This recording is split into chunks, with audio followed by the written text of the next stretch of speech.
2024 সালের নির্বাচনে আমরা গিয়েছিলাম, সেটা নৈতিকভাবে আমাদের একটা ভুল ছিল, জাতির কাছে আমরা ক্ষমাও চেয়েছি। আপনি বলছিলেন ওরা আসলে জাতীয় পার্টির কেউ না, এই যে ওই বক্তব্য আবার আজকে এসে সেন্টু ভাই, তারপর বাবলা ভাই, তারপর আমি যদি বলি রুহুল আমিন হাওলাদার ভাই, তাদের সঙ্গে আবার এসে এক ধরনের বার্তা, এটি কি আপনার স্ববিরোধিতা কিনা?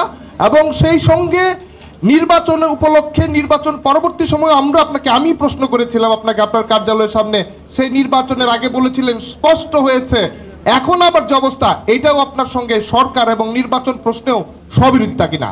আমি আপনাকে পরিষ্কার ভাষায় বলছি যে আমরা এখন ফিল করছি ঐক্যবদ্ধ জাতীয় পার্টি যদি থাকে তাহলে আগামীতে নির্বাচন সহ সমস্ত কিছুতে আমরা ভালো করতে পারবো।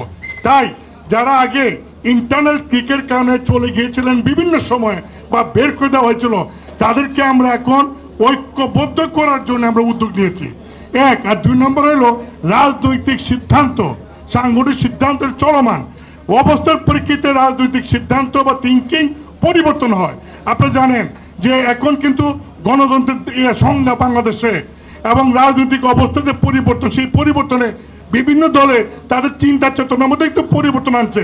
আমরাও সেই আজকের যে অভ্যুত্থানের পরে তরুণদের পক্ষ থেকে যে চিন্তা ভাবনা, সেই চিন্তা ভাবনাকে ধারণ করে আমরাও সাংগঠনিকভাবে রাজনৈতিকভাবে আমরা চিন্তা ভাবনা করার পরিবর্তন করার চেষ্টা করছি।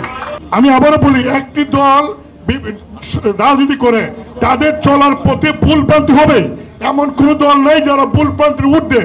এমনকি আমি স্পষ্ট ভাষায় বলি যে 2024 সালের নির্বাচনে আমরা গিয়েছিলাম, সেইটা নৈতিকভাবে আমাদের একটা ভুল ছিল, যাওয়া ঠিক হয় নাই, সেই জন্য জাতির কাছে আমরা ক্ষমাও চেয়েছি এবং আগামীতে জনগণের স্রোতের বাইরে যাতে আমরা কোনো ভুল না করি সেই শিক্ষা আমরা নিয়েছি, আশা করি আমরা ভুল করব না।